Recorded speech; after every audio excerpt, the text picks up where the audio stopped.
echeta na ihe gbasara ala wo problem na steeti Imo ọkachasị mgbe Rochas Okorocha ịmana mgbe hụ akachiburu steeti Imo bụ Rochas Okorocha bara enwere ekpeshi na ndị mma na ala ịghọtara ma ndị obodo sef ma private land ma nke mmadụ zụrụ azụ sef gọọmenti ewerecha ya so abịa nwee confusion abịa nwee confusion so confusion ahụ kwanụ ihe dị ọha abatas gọvanọ bịa correct ya set up committee lebara anya na kpeshi na ndị mmanụ ala and mostly here the committee recommend the communities anara ala she were ala ha menene onye nwere ala maybe government allocation for instance and onye ahụ jije new allocation paper ya she menene she hafuru ya so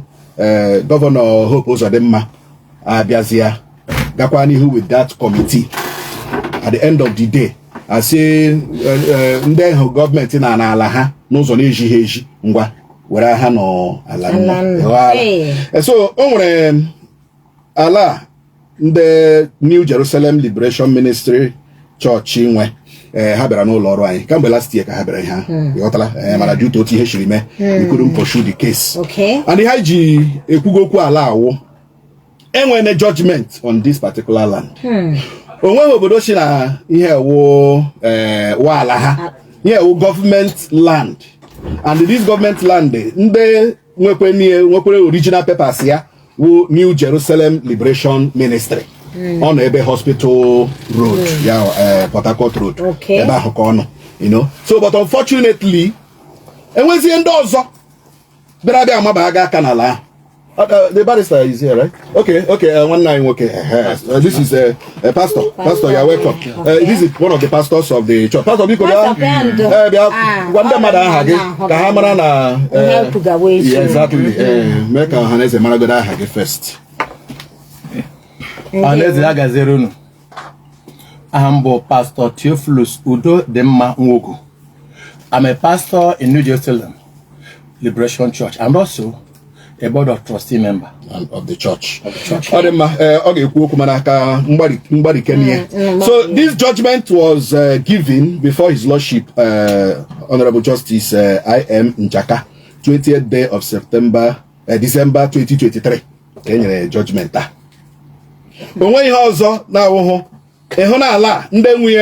New Jerusalem Liberation Ministry.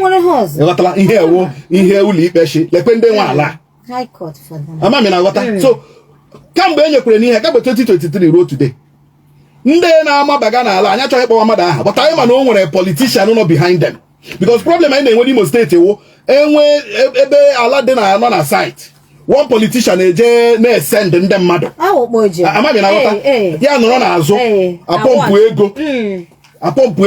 send the police, I send the army. And the worst part of it, police, they are aware that they want a judgment on this same land. Yet, they will use you people to come and be destroying something that belongs to the church. They will use you people to come and... there is a judgment on this land. At times, I can't blame government. But I blame to police. Because he was a police officer. Before he got on a mission. Before he got on a mission. Abuna said, hey, you are going to one land like that. Go there and make sure that there is no this thing. Can't you ask Oga, please, is that land under investigation? Is it in court? Or is there a judgment about the land? Yes, I can say you will not ask questions. No, obey the last order. But obey the last order. Oga obey the last order. Will not be there when the hammer will fall. Oga Hushigi, go. Will not be there when the hammer will fall. Yes. So some politicians in Imo State are near police, they intimidate. Near police, they intimidate. And the worst part, this is a judgment of the court. Justice this court here. Why not put appeal? Come 2023 rota. They have not put any appeal. I am a politician who deal her, but I go back because of position in Imo State. But ya push wani, I got boy. Nta ya bani AKUKO. Ya push wani, I got boy. So we are here today to warn them. This is contempt of court. Indeed. Yeah, well, contempt of court. I wouldn't know how I go for tanga. Between the registered trustees of the New Jerusalem Liberation Ministries International and the Mr. Ike Kenneth, Linus Ahamefula, Engineer Sam Okwama, here one day zoga ala now. Here one day zoga ala.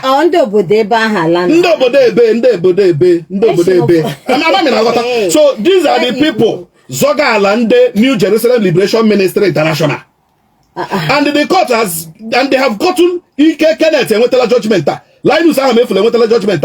Engineer Sam Okwama and wetala judgment. But Anima no onye no ha azu. Push gemwo. Chi ha meme. Ni aho no ho. Ni aho no ho. Yes, the ho no ho. So we are just warning them. Nka wo kwa character assassination. You people are infringing on the rights of the New Jerusalem Liberation Ministries International, who have obtained a court judgment. This is not court order, valid court judgment. Yes. From one of the justices, Amama, Nimo State. You know, so this is verifiable. So here, check do now. Okay, Kandi Abraham Ike Kenneth Linus Ahamefula Engineer Sam Okwama ka ha shi na ala ndị New Jerusalem Liberation Ministry shi nga ahụ fụọ. They should stop forthwith. And they kwagara ha ọkụ. They should stop forthwith. Ihe ha mega na ala ahụ, using police to intimidate ndị nwe ala that has obtained judgment. Nna m ukwu pastor kọtụrụ anyị ihe chọọchị gabigaga kamgbe ahụ. Ụmụnne ya dụrụ na mma kemgbe 2014 ka o bidoro. Onye mbụ Ike Kenneth onye izi pụtara anyị manya aka na ofu ala ebe ahụ. Anyị na ebe ahụ anyị na-abụ nọ na court. It was not long ka ọzọ na-akpọ Linus Ahamefula eti aka ebe ahụ. Tukotaka with Okwama, here part of the land. How they sold it, we don't know. That's what they are telling us. But they could not prove it in the court. Hapotana about PSQ 7, PSQ 8, PSQ 6. That is any valid definition to that. Because as Allah, Naka our overlords, the native. Yes. So azụta onye nyekwe na zụpụtara n'aka ha nya power of attorney ajikwe nke the native landlord jikwe onye one of the honorables zụpụtara bụ honorable nke nwa mkpọ onye azụrụ ya o nyere anyị power of attorney ọ bịakwara na court bịa gba akaebe for the church. Yes, the native landlord abịakwa ụmụ ọzara something like ha bịakwa ebe agbakwa akaebe the same thing. The surveyor abịakwa ebe ahụ gbakwara ya kebe ha kpọje kpọpụta somebody from a senior staff from lands ya bịakwuo, but you could not defend the what was the questions. At the end of the day, the judgment came. Equal judgment order for this thing. If I robo every now and then ha ga-ebịa, they will be armed to the teeth. Before abịa nga ahụ ọ sị na ya mee ihe ya ga-eme church ya ga-esekpu n'ala. Imagine. Ya mee ihe ya ga-eme n'Imo State ya. Ya mee ihe ya ga-eme, ya mee ihe ya ga-eme. And onye ọbụla n'ime ha bụcha egbe. Sometimes most of them na cover ihu ha ma ebe ahụ.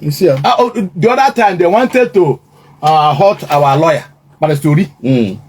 They gathered uchichi gathered there buru egbe nara ya phone ya. Chairman na record ha. If what they are doing is good. Yeah, with the judgment, has an kangaroo, this and all the one of their lawyers or no their lawyer could get so paper always cap of Tara. So now kangaroo judgment all procured and up one at the same court. I thank God the judge had been notified. So the whole thing Hagajiri Tibozobo and as a church we are after winning souls for Christ.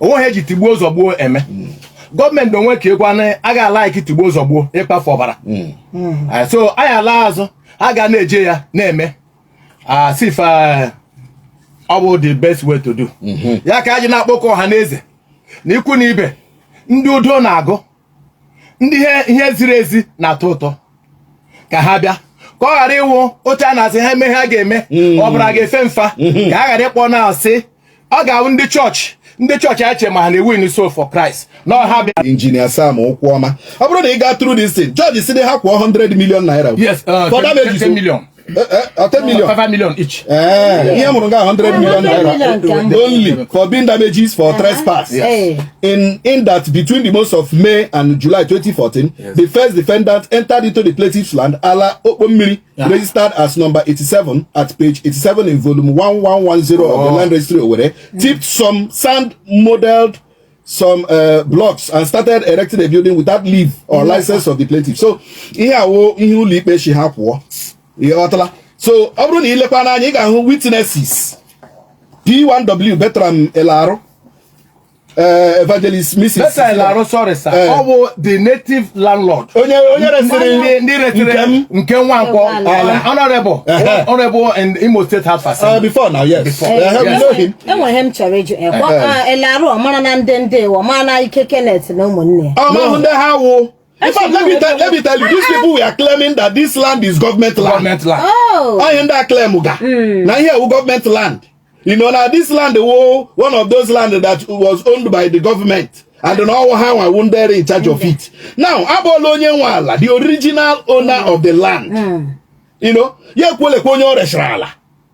Honorable as yes, like when I are in Dala. As an honorable member of the Imo State Assembly before. Government land or government land. So he cannot make the mistake of he just wala government. Okay, honorable before. Before. You know, he was the original buyer. Before here is and Deke. With original documents. Another Corona court. He was in court. You know, so when you go through the judgment, you see everything. Honorable Kem Atruchioka, a former member of the House of Assembly. You know, testified that in 2008, Honorable Kemu Nwankwo negotiated and paid for a piece of land for which was given a power of attorney. This land was registered as number 18 at page 18, volume 101 in the Imo State Land Registry in Owerri. It was not registered as a government land. And the document is there, it is verifiable.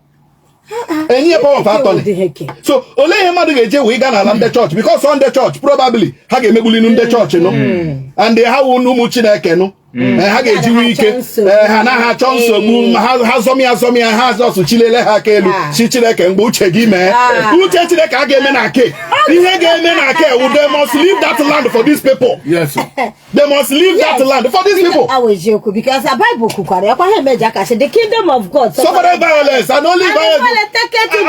You know say because on the church they say ha fro here say mega ha kwaga ha chilele na aka elu. So how did that can be more no kwaya area mama? What do you go? Ndị Imo nna nọ na he mega nga onwekwa onye charity go ọnụ n'okwu ị nwere ike kpọkwa anyị 09121906005 ma 07044896111 ọtụtụ ndị ngo dị he gwa pastor hoga. Yes. Man uche kpuga because of ndị megi eni government governor ama akwa he mega. That is what we are saying. No sitani ha iji bia nga governor ama akwa wo ndị shawo government nwe ji uche intimidation na government get chesha anwa government. Man o nwere ndị na-ahazi onwe ha enwere cartel na Ministry of Land enwere cartel ọrụ ha hụ empty land ha eje konukọ ya before you know it ha bang ahụ buchashime ya they give their ha sị na here from government na ha shi government ha were fake paper were fake whatever jinno before you know it let me agwa gị some people na some communities may connive with some government officials na do your hala do your hala I say no government so but in Hona case this one is a land that has obtained judgment of the court. That has obtained judgment of the court. Until today, these defendants have not appealed this case. They have not appealed this judgment. Yes. Ogaba appeal. So why have they not gone for appeal? Why have they not brought those evidences to prove that this land belongs to them? Now, this is an overwhelming judgment in favor of New Jerusalem Liberation Ministries International. And some people are hiding under the influence of one government politician or one government official like that to take away this land from them. Oga heme ihe anyị ji ekwu na awu ka ha nụrụ olu anyị nde mmadụ atọ nde gbakwa nde dị ile ha shi oga heme because onye ahụ dị ile ha na anyị amara na ya anyị ma his identity ka ọ hapụ iwe echi anyị kpọm ya aha anyị aka ịka ya nga ụwa niile amara onye ọwụ because we have found out that ihe most government officials na-eme ha ga ha azọsobe mmadụ ala were aha gọọmenti anara ndị mmadụ ala ha and ogo for the habia buga bogi carry against the government are ge haya ye amami na gota heri ala ge so that is why we are here. Oh yeah no ngwa elekula ndị kpọga anyị Bola Chida ai Bola Chi ga-egbu ya nkenke na eche wona onye aya nwune pra ndewo Asman, wafu kukubudo lakota lu sahare ma. Man pass man. Nam. Uwe azura ala, aje pajeji ya. Kanda jago kesi, agome tu, agome okya, hata kuru sa hata jiriye kuru. Uda eja po te kutije tugewi. All that the name is out on the joke. But when I get this, era heya, ori dongo.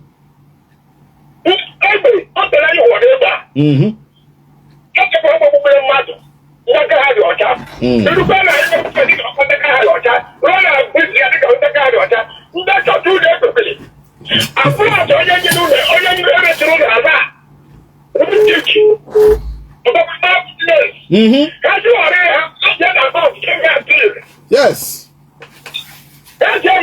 Simple. Judgment.